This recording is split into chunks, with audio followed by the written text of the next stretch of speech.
Here's some of the stories trending this week at NASA. Aboard the International Space Station, Expedition 41 flight engineers Reid Wiseman of NASA and Alexander Gerst of the European Space Agency donned U.S. spacesuits for an October 7th spacewalk to relocate a failed cooling pump and to install a backup power cable device for the station's rail car system. The failed pump was replaced with a spare and is being temporarily stowed near the Quest airlock, and the backup power cables are for the unlikely event that the mobile transporter rail car on the station's truss loses power. A news briefing at NASA headquarters on October 9th outlined the space and Earth-based assets that will have an opportunity to study a comet's close flyby of Mars later this month. NASA's Hubble Space Telescope, Kepler spacecraft, and others will be watching on October 19th when comet C-2013A1 Siding Spring zips by the red planet only 88,000 miles away from it.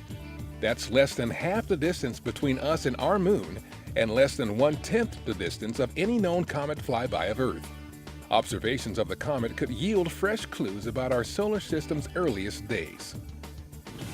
Astronomers using NASA's Nuclear Spectroscopic Telescope Array, or NuSTAR, have found a pulsating dead star beaming with the energy of about 10 million suns. The pulsar, a dense stellar remnant left over from a supernova explosion, is the brightest ever recorded. The discovery is helping astronomers better understand mysterious sources of blinding X-rays called ultraluminous X-ray sources, which until now were thought to be black holes. The year's second total lunar eclipse in the early morning hours on October 8th was visible in the Pacific Ocean and bordering regions. A lunar eclipse happens when Earth blocks sunlight that would normally reflect off the moon. This total lunar eclipse produced what's known as a blood moon because of its reddish color. The last eclipse of 2014, a partial solar eclipse on October 23rd, will be widely visible from Canada and the U.S.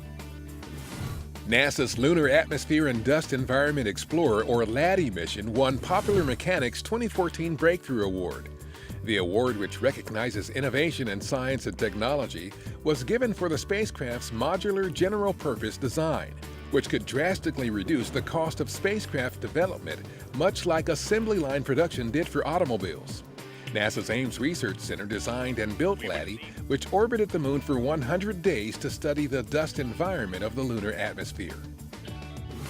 And that's what's up this week at NASA. For more on these and other stories, follow us on social media and visit www.nasa.gov/twan.